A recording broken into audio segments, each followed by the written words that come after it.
Hello students, welcome to topic 4 of cell technology. There are 5 subtopics covered under topic 4. This lecture will cover on subtopic 4.1, which is microbial contamination control. In this subtopic 4.1, I will cover on the different types of contamination, sources of contamination, how do you actually monitor or detect for contamination, how you can minimize contaminations, and also how to deal with contaminated cell cultures. There are basically 3 different types of contaminants in mammalian cell cultures, and they are bacteria, fungi, and also mycoplasma. So they do have some deleterious effects to our cell cultures in the lab. What happens will be that they will flourish in this cell culture environment and they will rapidly overgrow. So they will grow faster than your cells, and in many cases they will actually kill these cells by releasing toxins, depleting the nutrient medium, and depressing the medium pH. I will cover 5 sources of contamination. First is technique. Proper technique is really fundamental in your lab work, and this includes things like precise manipulations, accurate pipetting, and even careful dispensings of liquids and reagents. These actions must be performed with very steady hands and focused attention in order for you to avoid errors and also contamination. Number 2 is hygiene. Maintaining hygiene is really critical. So when you work, you must ensure that your work surface is clean and free from contaminants. So you do have to pay attention to personal hygienes, such as tying back your long hair, keeping hands clean, avoid breathing directly over samples and things like that. And also contaminants are very easily transferable from these sources to your experimental setup. So you have to be a little bit careful on hygiene matters. Number 3 is materials and reagents. The quality and cleanliness of materials and reagents are directly affecting the outcomes of your experiments. So you do have to always use solutions, glassware or screw caps that are sterile and also properly stored. Instruments and pipettes must always be calibrated and clean, and also culture flasks and your media bottles must be also sterilized so that they'll be free from any contaminants. Number 4 would be equipment and facilities. The environment in which you work also plays a significant role in maintaining experimental integrity.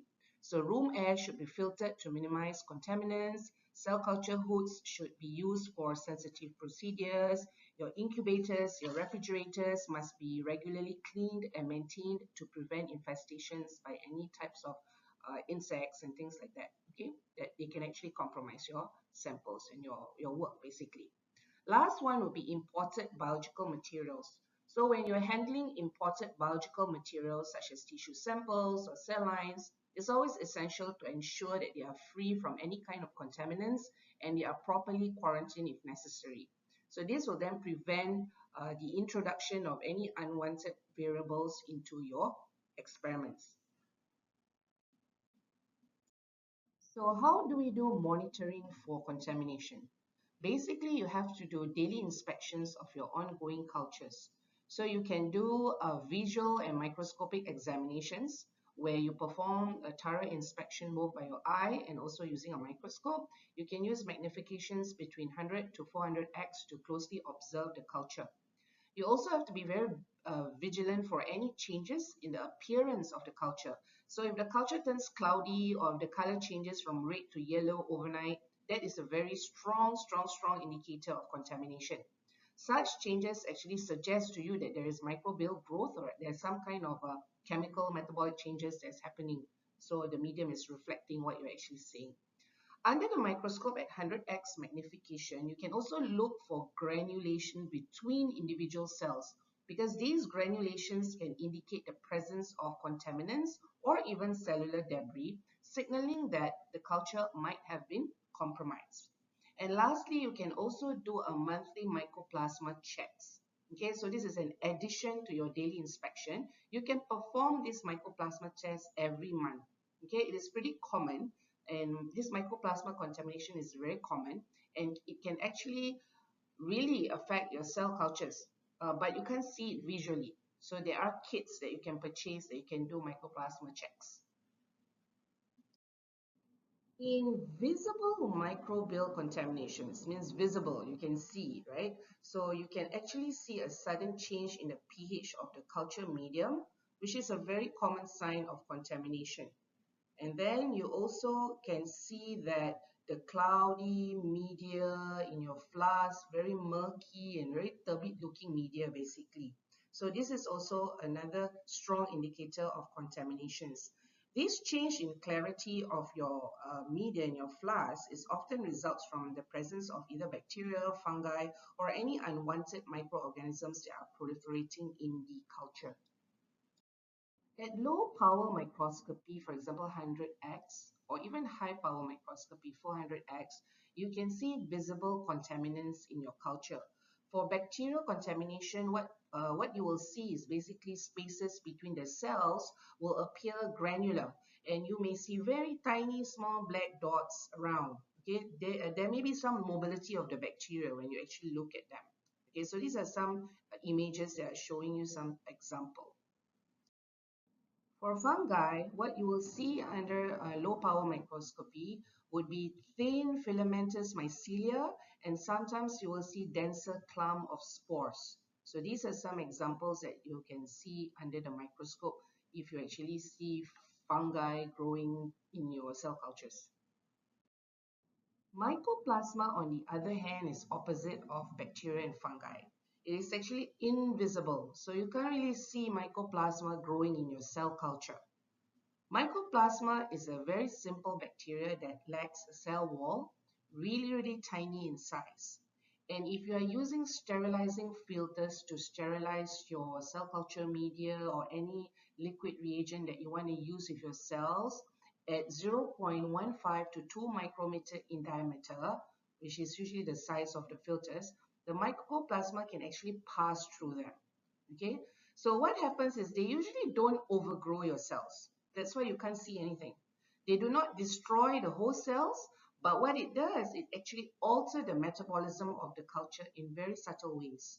Okay, so mycoplasmal infections cannot be detected by the naked eye other than the signs of deterioration in your culture. So sometimes you may see your culture is not growing well, but you don't see any bacteria, you don't see any funny things, but it's just not growing fast enough and things like that. So by appearance of the cell culture, you will notice there will be a reduced rate of cell proliferation and also very difficult to passage them, okay, especially if they are contaminated with mycoplasma. Very difficult. Okay, you passage them, they're not growing, but you can't really tell because you can't see any funny things growing around it. So it's kind of tricky because mycoplasma is basically invisible, so you can't see them in your cell culture. There are various methods to detect mycoplasma contamination. Here I've listed 5 of them. Number 1 is fluorescence staining, which involves using fluorescent dye that can actually bind specifically to mycoplasma DNA. So this method actually allows for a quick visualization of mycoplasma under a fluorescent microscope. So it's very quick, simple way to detect contamination. Second method is PCR, polymerase chain reaction, very sensitive and a specific method for detecting mycoplasma DNA. So by amplifying mycoplasma specific DNA sequences, PCR can actually detect even very low levels of contamination. This method is really rapid and provide reliable results to you. Third would be ELISA, enzyme-linked immunosorbent assay. It is used to detect mycoplasma antigens in the cell culture, and this immunological method involves antibodies that actually bind to mycoplasma antigens, and then you can get a measurable signal from it. So ELISA can be effective for routine kind of screening. And fourth would be immunostaining, where you use antibodies that are specific to mycoplasma proteins.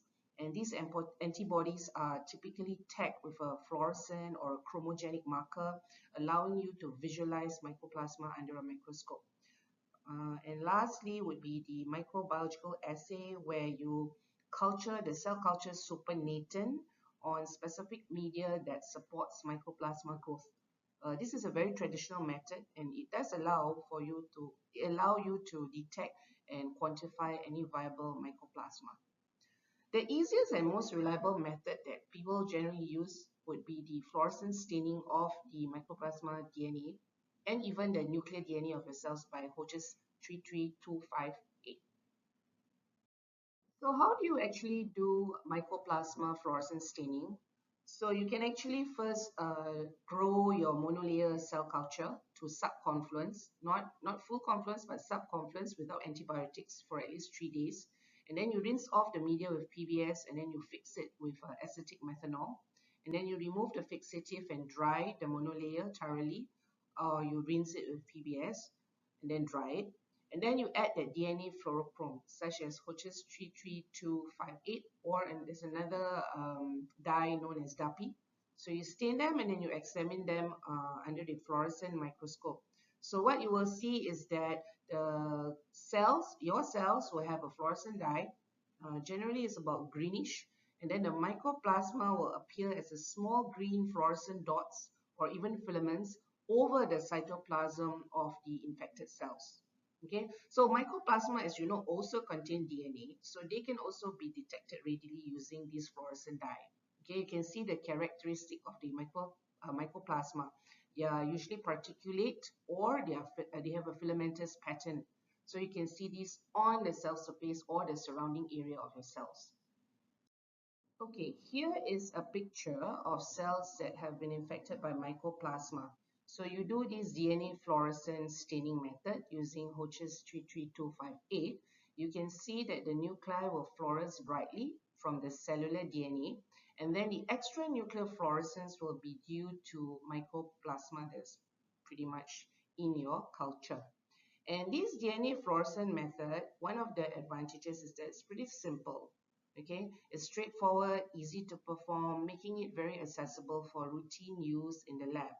However, the disadvantage would be that it is not a method that is very specific to mycoplasmas only, because it will also detect any DNA containing infection. So it's a very broad detection. So it's good to use if you want to have a quick check.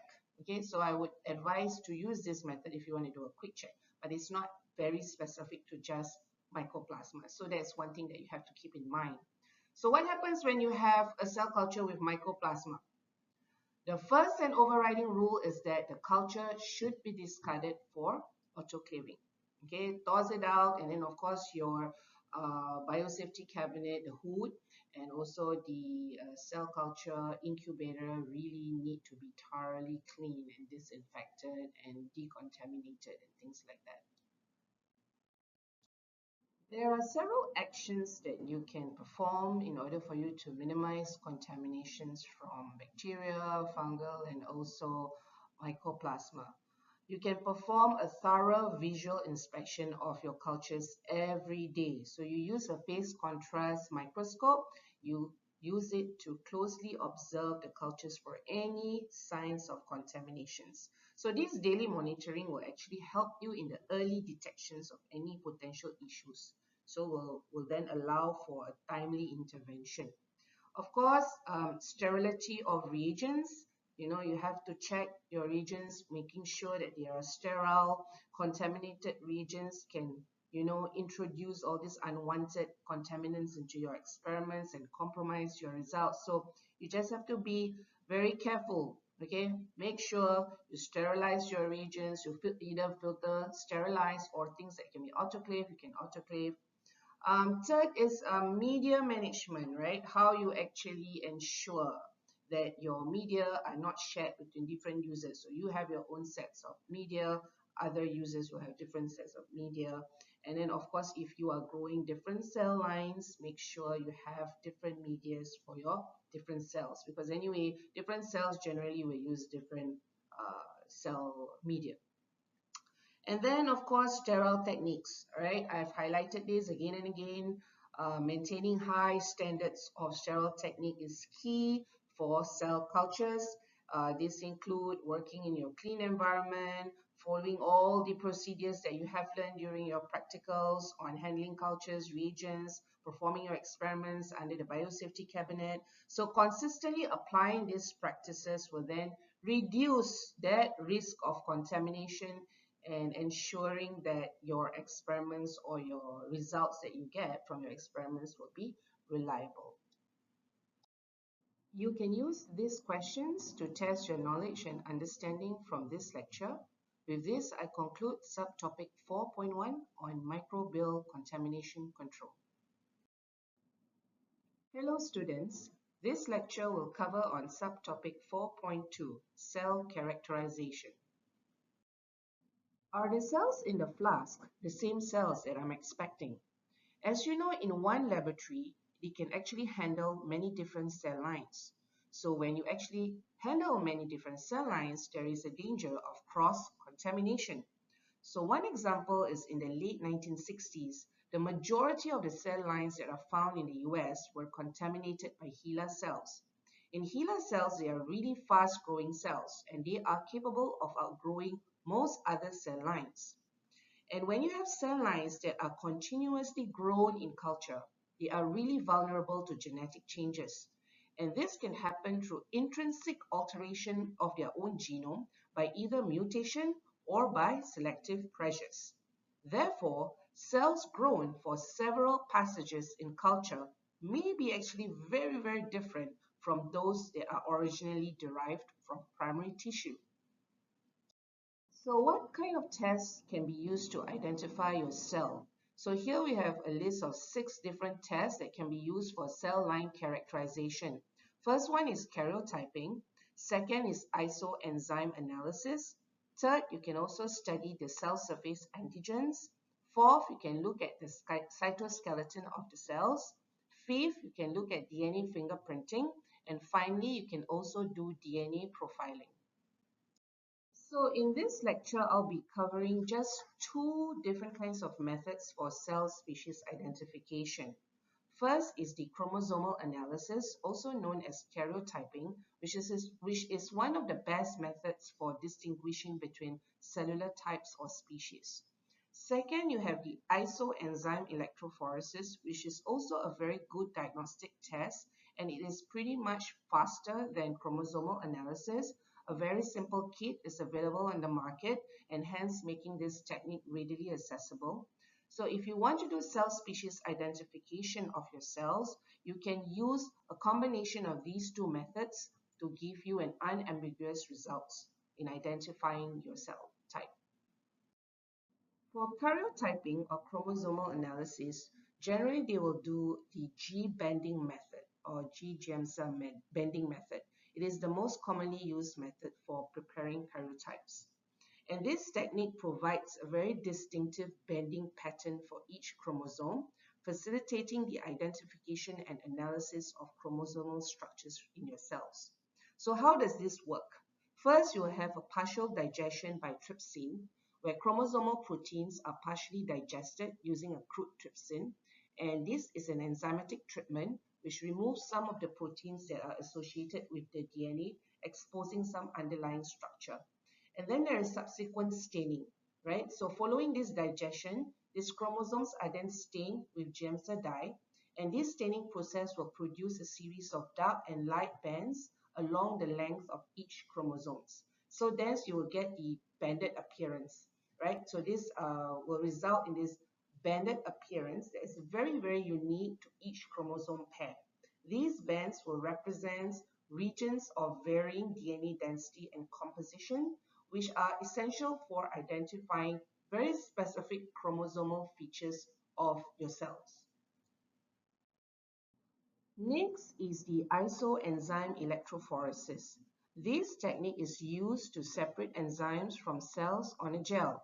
So isoenzymes, or enzymes that differ in amino acid sequence but catalyze the same reaction, are very specific to the different cell types and species.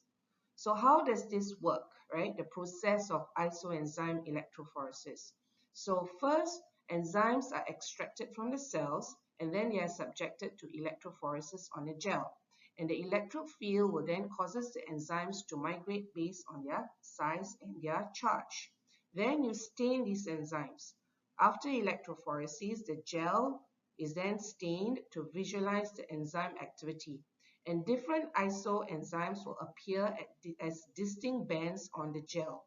So then after that, you do a pattern visualization and comparison.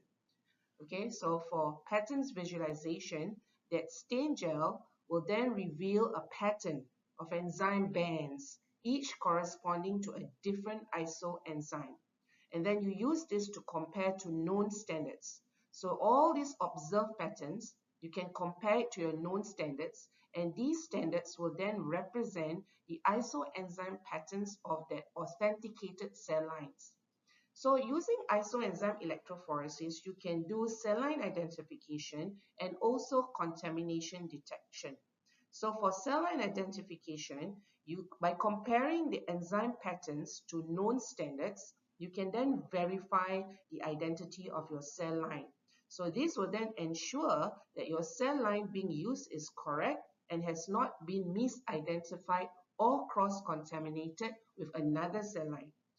On the other hand, for contamination detection, you can also use this method if the enzyme pattern of a cell line does not match the expected standard.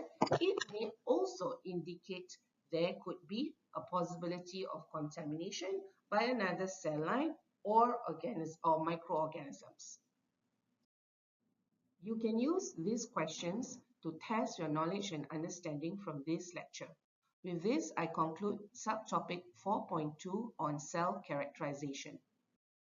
Hello students, this lecture will cover subtopic 4.3 on cell quantitation. There are two direct methods commonly used for cell counting. First is the electronic counting using a particle counter like the Coulter counter, or second, the manual counting through a microscope where you'll be using hemocytometer. In both methods, it really depends upon obtaining a sample of an evenly distributed cells which is in suspension, and hence it is very important for you to ensure that the cell culture is well mixed by stirring or shaking before you actually take the sample. Here are the items required for one to actually perform hemocytometer cell count. First, you need to have the cells that you'll be counting, trypan blue, micropipetter, hemocytometer and its cover slip, a counter, and also microscope.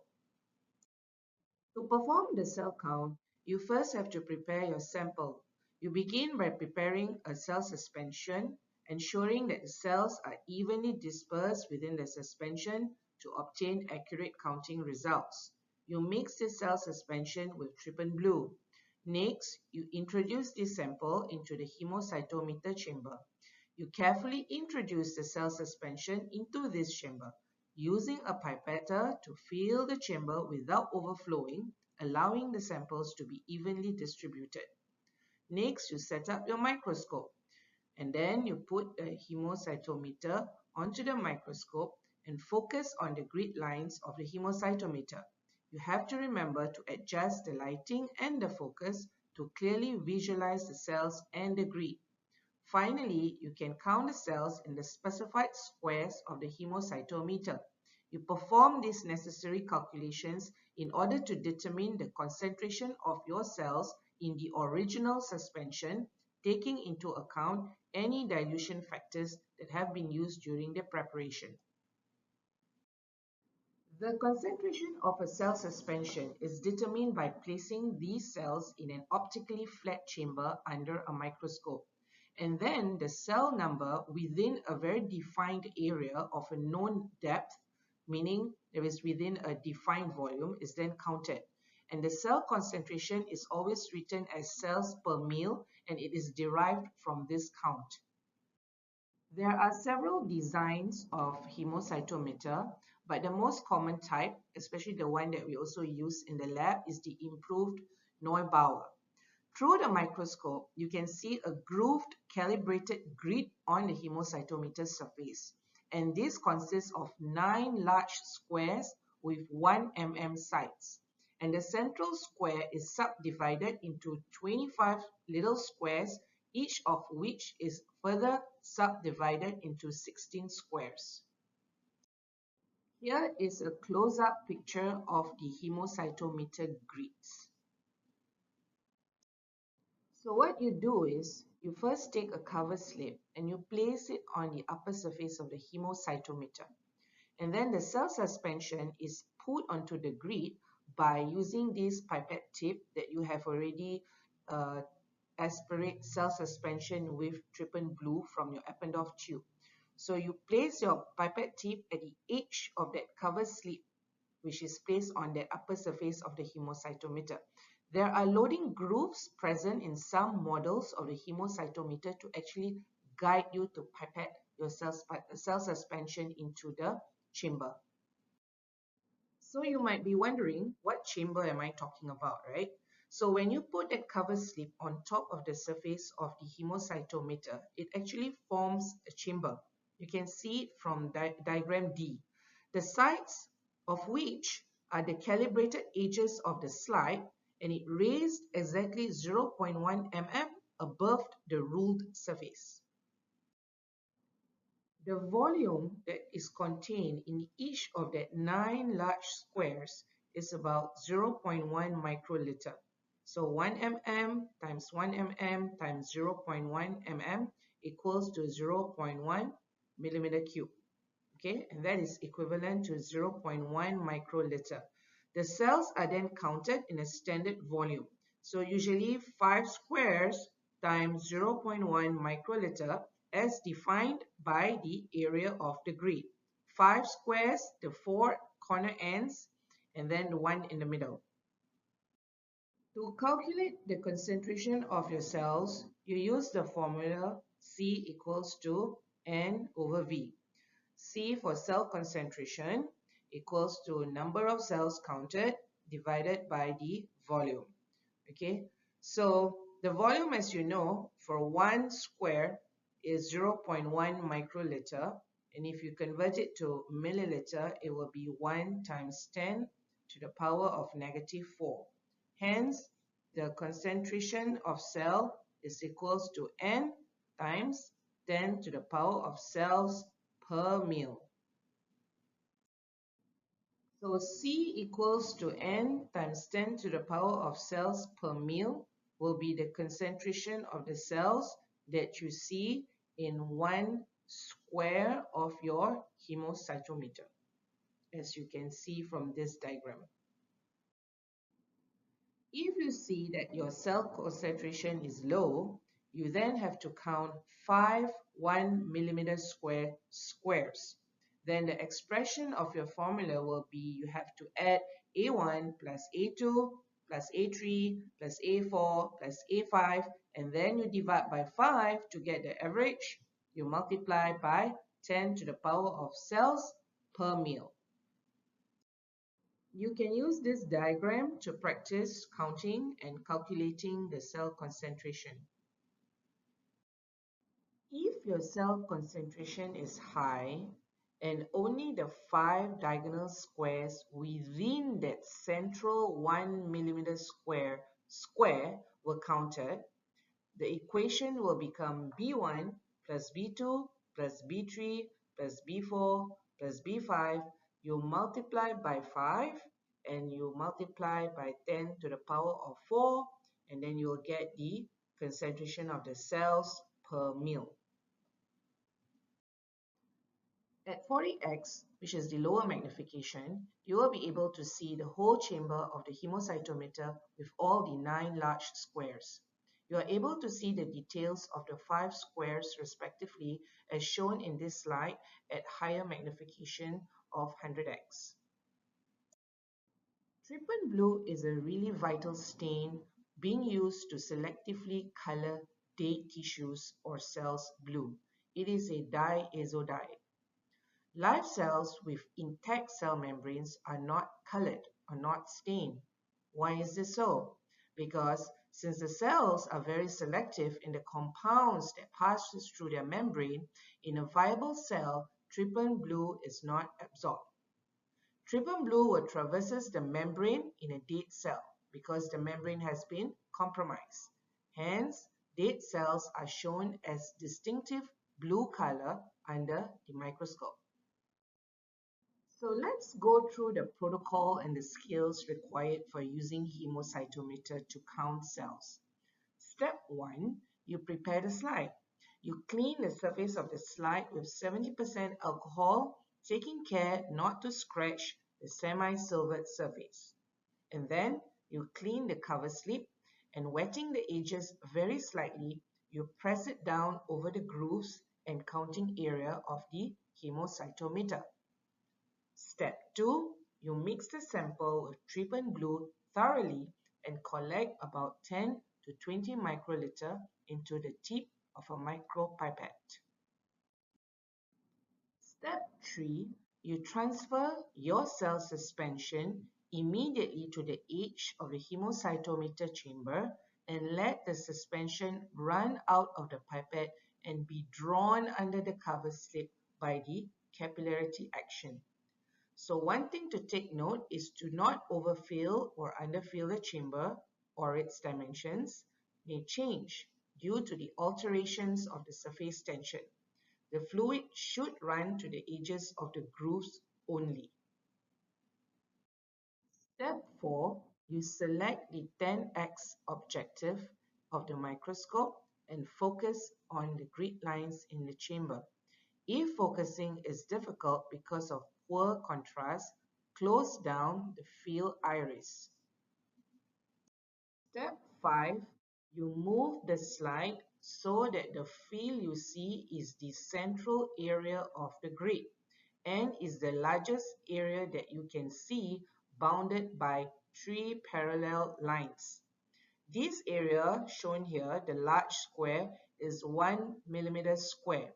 In using a standard 10x objective, it will almost fill the field. Step 6. You count the cells lying within this 1 millimeter square area using the subdivisions, which are also bounded by the 3 parallel lines and single grid lines as an aid to counting. For routine subculture, you should attempt to count between 100 to 300 cells per millimeter square because the more cells that are counted, the more accurate the count becomes. So usually you count the cells that lie on the top and the left-hand lines of each large square, but not those on the bottom or right-hand lines, just to avoid counting the same cells twice. Step 7. If there are very few cells, less than 100 cells per millimeter square, you count more additional squares. Each is about 1 millimeter square surrounding the central square. This diagram shows you how to count the cells using a systematic zigzag fashion. Using this method will reduce your chances of missing out certain cells during your counting.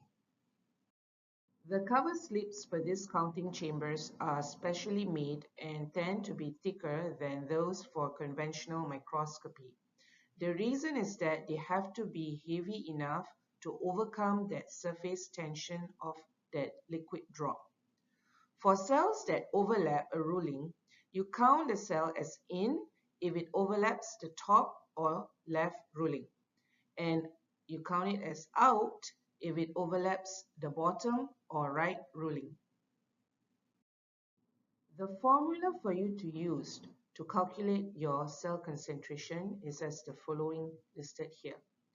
Average number of cells counted in a large square multiplied by 10 to the power of 4 multiplied by the dilution factor. The dilution factor need to be included if trypan blue is used. So for example here, cell suspension of 200 microliters is mixed with 200 microliters of trypan blue. Hence, the dilution factor is 2. You count the number of cells in this large square, which in this case is 10. You multiply by 10 to the power of 4 and you multiply by 2 for the dilution factor. Then you will get your cell concentration to be 2 times 10 to the power of 5 cells per mil. The hemocytometer counting method is actually simple and effective. However, if you have many samples for you to count and analyze, it can get a little bit laborious. The expected error in cell concentration when you count and calculate is about 10%. This can arise from variability in sampling, dilution, mixing, and also the way you fill up the chamber and also the way you count. You can use these questions to test your knowledge and understanding from this lecture. This is an example of a calculation question that you can try. With this, I conclude subtopic 4.3, cell quantitation. Hello students, this lecture will cover subtopic 4.4 on subculture and change medium. The concept is that when you are initiating a cell culture, the first step is to obtain the cells and then you prepare them for growth. And this process involves inoculating the cells into a sterile growth medium, a step which commonly is known as seeding the cells. To ensure a reasonable growth rate, it is important for you to inoculate the cells at an optimal density. For most cell types, a seeding density of 10 to the power of 4 to 10 to the power of 5 cells per mil is recommended. This density will provide enough cells to promote their healthy growth and allows for the adequate space and resources for each cell. Many cells used in culture, just like the one you use in the lab, especially those derived from tissues, are generally anchorage dependent. This means they require a surface to attach in order for them to grow. And these cells typically attach to an available growth surface within the few hours of inoculation. However, you must be really careful about this because you need to ensure that the cells can actually attach properly onto your growth surface. This is really crucial for their subsequent growth and proliferation. Once a culture is initiated, be it a primary culture or a subculture of a cell line, it will need two things. First is periodic medium change, and second, they need to be subcultured if the cells are proliferating. Intervals between the medium changes and also subcultures will vary from one cell line to another because it depends on the cell's rate of growth and also metabolism. So for example, HeLa cells, they are really rapidly growing transformed cell lines, and they do need to be subcultured once per week. And a medium change should be done every 2 to 4 days post subculture. What do you do when you're examining cell culture? First, you need to confirm there is an absence of contamination. Second, you need to check the confluence level of the cells. And third, you need to check if there are any signs of deterioration. Such signs may imply that your culture may require a medium change, or may even indicate a more serious problem, such as inadequate or toxic medium or serum, or even microbial contamination, or just simply put, senescence of the cell line. Here, I would like to highlight on some signs of cellular deterioration. When you are culturing cells, it is crucial to monitor them for any signs of deterioration. Deterioration can indicate that the cells are unhealthy or that the cell culture conditions that they are subjected to are suboptimal. So some of the key signs that you need to watch for is the granularity around the nucleus. The appearance of granularity around the nucleus is a sign that the cells are under stress or they are beginning to deteriorate. And this granularity can be observed under a microscope, and it will suggest to you that there are changes in that cellular environment or metabolic activity of the cells that you are growing. Second sign would be cytoplasmic vacuolation. The formation of vacuoles within the cytoplasm, known as cytoplasmic vacuolation, is another indicator of cell distress. These vacuoles can form as a result of various stresses, including nutrient deprivation or toxic substances, and they often signify that the cell's normal functions are now being compromised. And third would be rounding up of the cells with detachment. Healthy adherent cells will typically spread out and they will attach firmly to the growth surface. However, When cells begin to round up and detach from the surface, it is a clear sign of deterioration. And this detachment can be caused by many different factors, such as changes in pH, contamination, or even the presence of harmful agents in the culture media. There are four factors that indicates the need for you to replace your culture media. First is a drop in pH. Most cells will stop growing as the pH falls from pH 7 to 6.5, and they will start to lose their viability between pH 6.5 and pH 6.0. So if the medium goes from red through orange to yellow, then you know that the medium should be changed. Secondly is cell concentration. Generally, cultures at a very high cell concentration will definitely exhaust the medium faster than those at the low concentration. Third is the cell type. As mentioned before, intervals between medium change and also subculture will vary from one cell line to another depending on the rate of growth and metabolism. So you do need to know your cell type that you are growing pretty well. And lastly is morphological deterioration. This factor must be anticipated by regular examination and familiarity with your cell line. If deterioration is allowed to progress too far, it will then become irreversible. The usual ratio of medium volume to a surface area in your culture flask is about 0.2 to 0.5 ml per cm square. The upper limit is set by the gaseous diffusion through the liquid layer, and the optimum ratio depends on the oxygen requirement of the cells. Cells with high oxygen requirement do better in shallow medium, and those with low requirement do better in deep medium. This table on your right serves as a starting guide to show the growth area of the respective culture flask, the amount of average cell yield that you can get, and the recommended volume of media to be used.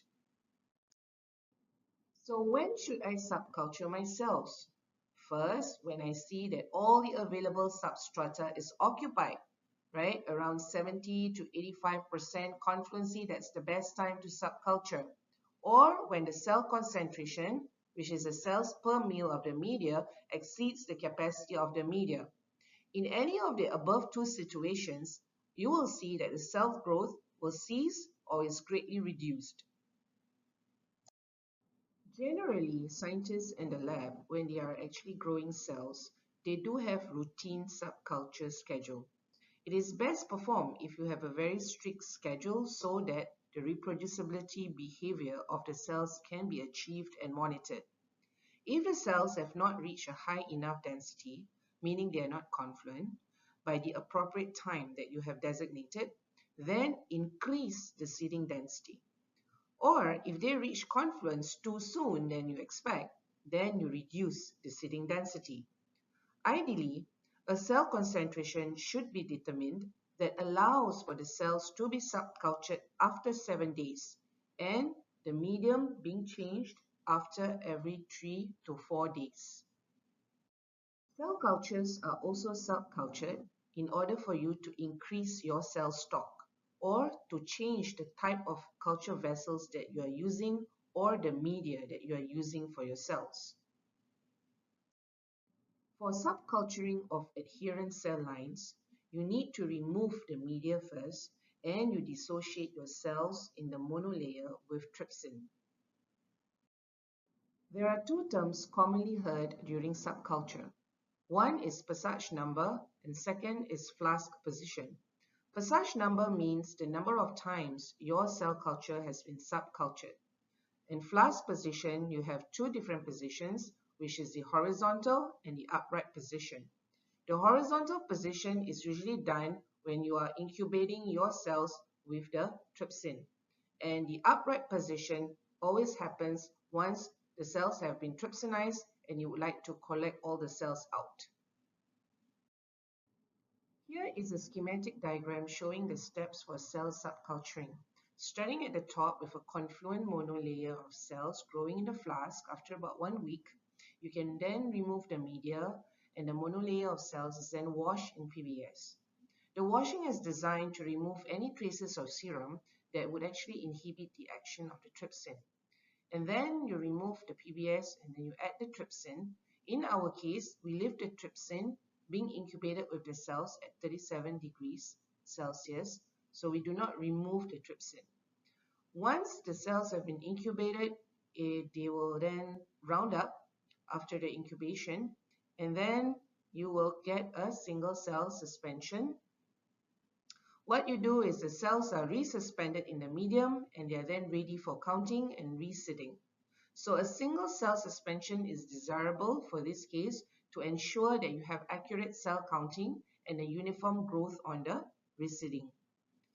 The cells will then be reseeded into a fresh flask where after a few hours you will see cells spreading, and then the cells will grow and proliferate till 1 week later you will have another confluent monolayer, and then the cycle goes on again. Trypsin is a proteolytic enzyme. What it does is that it will break down the proteins that bind the cells to the culture surface.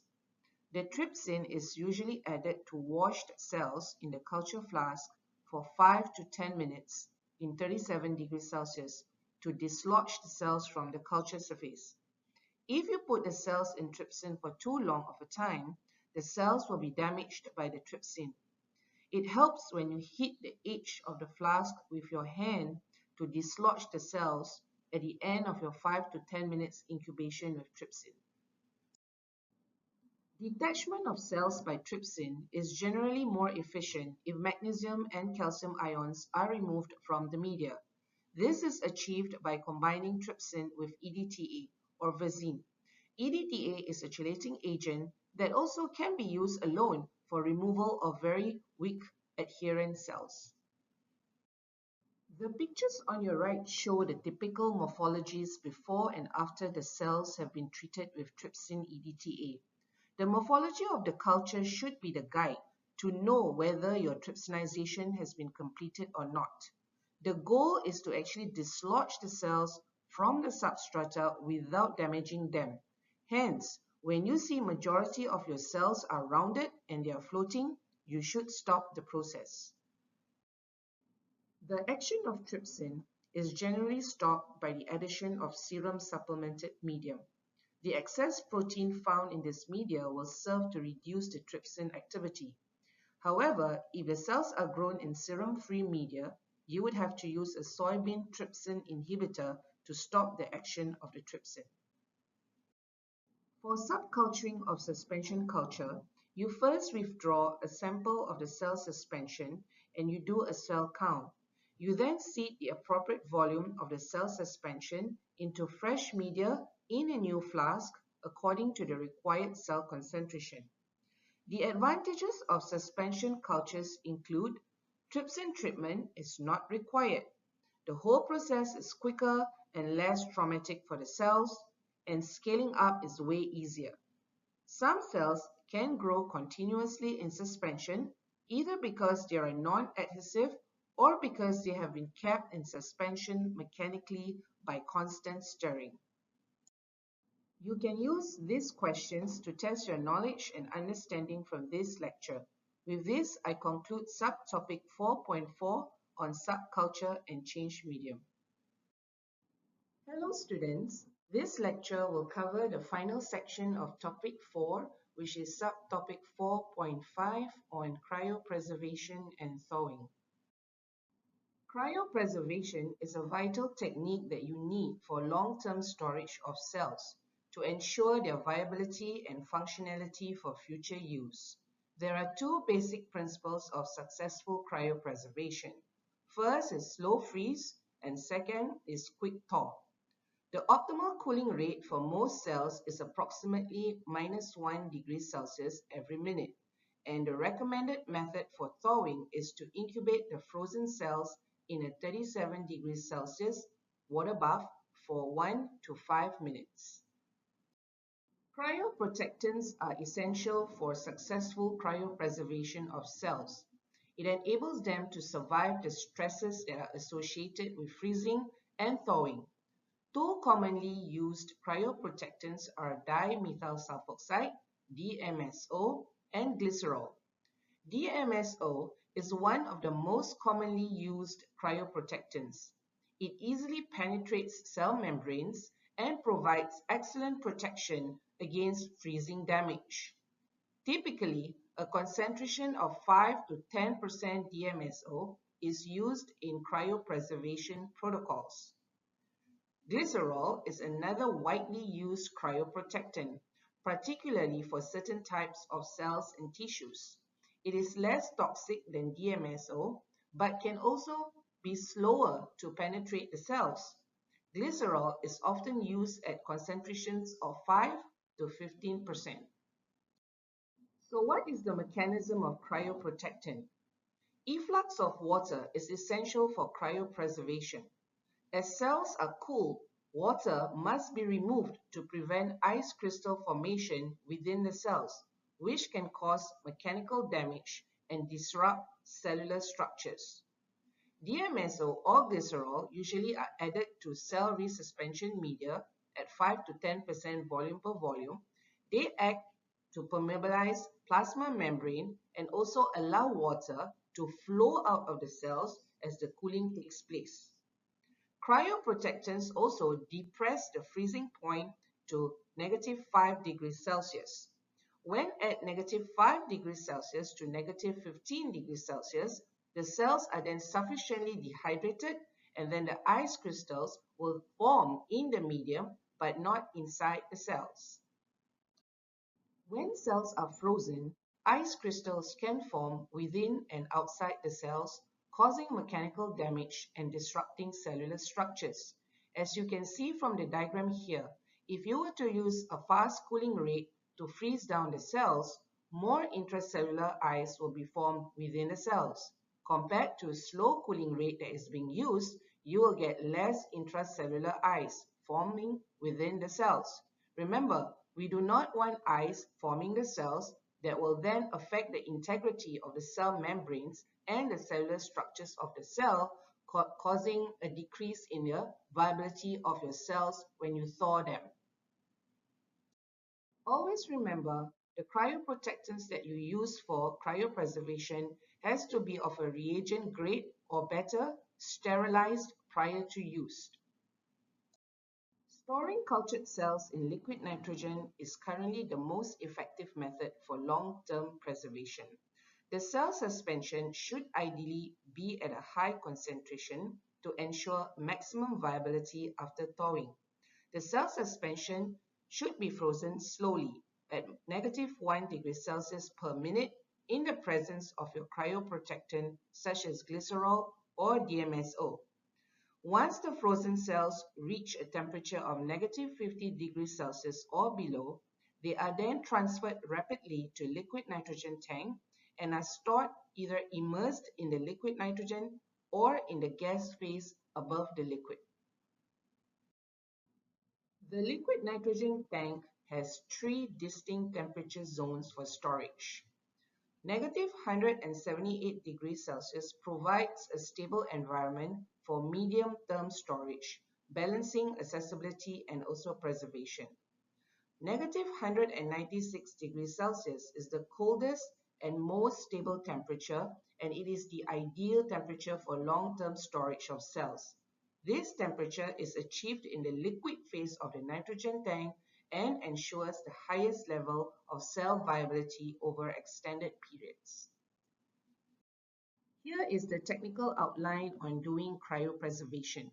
You grow your cells to a late log phase and collect them, preparing them at a high cell density suspension, around 10 to the power of 6 to 10 to the power of 7 cells per mil in freezing media containing your cryoprotectant. And then you aliquot them into cryovials and place all these cryovials inside an insulated container, transfer them to a -70 degrees Celsius freezer for at least 2 hours before you transfer all these cryovials into a liquid nitrogen freezer. For thawing the cells, You remove your cryovials from the nitrogen freezer and transfer it to a water bath at 37 degrees Celsius, ensuring there is a quick thaw of your cryovials. Allow it to thaw and then you blot them dry. You spray it with 70% alcohol and transfer the cells to a culture flask. You will dilute them slowly with medium dropwise, and after 24 hours, you remove this medium and replace them with a fresh, complete culture media. There are several factors affecting your cell viability. First is the rate of cooling or freezing. We have previously touched this on the previous slide. Ice crystals are usually formed during freezing or thawing of cells, and they may cause cell death. So you do have to do slow cooling at approximately of -1 degree Celsius per minute, which can minimize or eliminate formation of intracellular ice crystals due to the gradual cooling.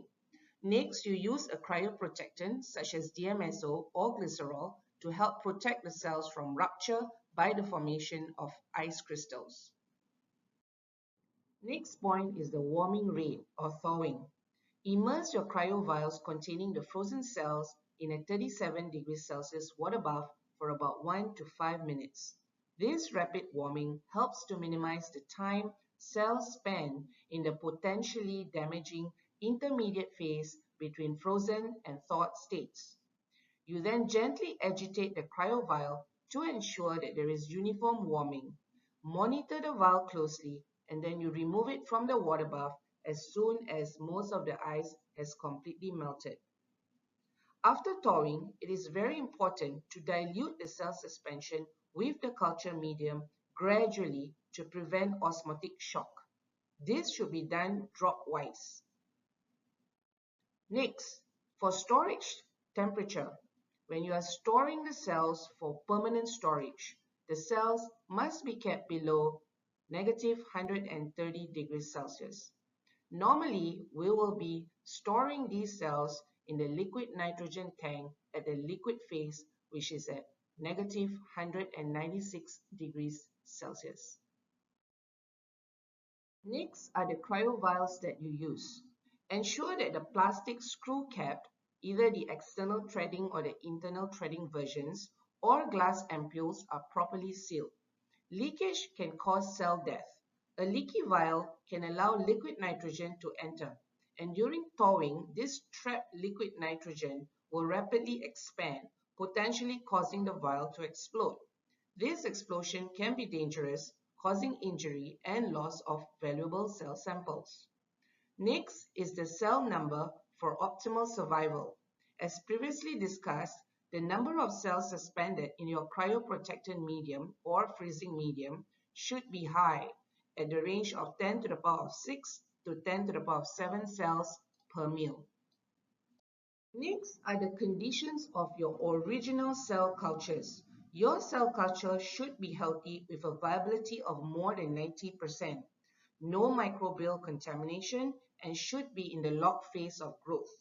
Finite cell lines should be grown less than with population doubling before you can freeze them down. Next is the concentration of serum. A high concentration of serum is required to be in your freezing media. Some safety issues for you to take note of. DMSO is readily absorbed through the skin. This property makes it particularly hazardous for us because it can carry other potential harmful agents into our body. So I would suggest lab coats and safety goggles to be used in the lab to prevent any potential accidental splashes to touches your skin or your eyes. Ensure that the gloves that you use are in good condition without any tears or holes, and replace these gloves regularly and immediately if they become contaminated. Liquid nitrogen, on the other hand, can cause severe cryogenic burns upon contact with your skin. This can result in immediate tissue damage due to the extreme cold.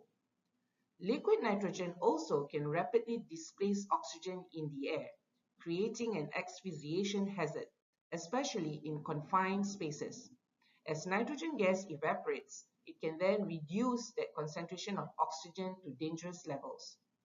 Always use liquid nitrogen in well-ventilated areas where you can ensure that there is adequate airflow to prevent the buildup of nitrogen gas. Here, I will go through a little bit more detail on the protocols for cryopreservation and thawing of cells. So first, you do have to check your cell cultures that you want to freeze down. You check them for the healthy growth and also ensure that there is no contamination.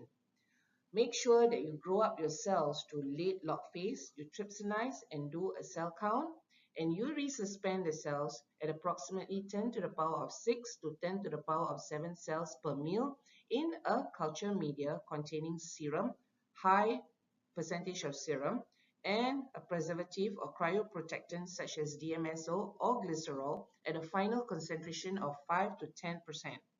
And then you dispense these cell suspensions into 1 to 2 ml pre-labeled cryovials, and then you seal them. If the vial is not perfectly sealed, it may inspire some liquid nitrogen during freezing and storage in the liquid phase of the nitrogen freezer and will subsequently explode violently on thawing, or it may become infected. The next few slides will show you how this is being done. Here you can see a cell suspension prepared in a tube ready to be frozen down, and then you have your cryo vial ready. You next transfer 1 to 2 ml of your cell suspension into the cryo vial. You then wrap the cryo vial in a paper towel and you submerge it first inside an ice box. This is then being transferred to a negative 20 degrees Celsius freezer, and subsequently the cryo vial will be placed at a negative 70 degrees Celsius or a negative 90 degrees Celsius in a regular deep freezer. This would ensure that the vials will cool at negative 1 degrees Celsius per minute. Here is an example of a cryo box that is used to store your cryo vials containing your cells. So you can take all the cryo vials that you have prepared and arranged it nicely in a cryo box before you put it in the freezer. At the end, the cryo vials will eventually be transferred to a liquid nitrogen tank for long-term storage. So here you can see all the cryo vials in the cryo box. They're going to be put inside this rack that will then later on will be put into the liquid nitrogen tank. So here you go. This is the rack of cells being immersed into the liquid nitrogen tank for your long-term storage. So before you transfer all the vials into a liquid nitrogen tank or freezer, make sure that they were previously already frozen following the steps, the freezing steps, and they are already at the negative 70 or negative 80 degrees Celsius freezer. Once the vials have reached that temperature, then they will then be transferred to liquid nitrogen freezer or tank. This must be done quickly as the cells will deteriorate rapidly if the temperature gets to rise again above the negative 50 degrees Celsius. Once the vials are all safely located in the liquid nitrogen freezer or tank, make sure to record the freezer index showing what is in each part of the freezer. This will help you to find your frozen cells in the future when you would like to use them for your experiments. So for thawing, when you wish to recover your cells from the liquid nitrogen freezer, you check the index that you have prepared, you label your culture flask, and then you retrieve the vials from the liquid nitrogen freezer, and then you place it in the water bath at 37 degrees Celsius. And then you thaw. Once it's thawed, you swap the vials to 70 degrees ethanol, and then you open it in your cell culture hood. You then transfer the cells in your cryo vials into a new culture flask that has been labeled, and then you add your culture medium slowly to the cell suspension. It's about 10 ml of media over about 2 minutes, adding them drop-wise at the start and then a little faster towards the end, gradually diluting the cells and the cryoprotectant.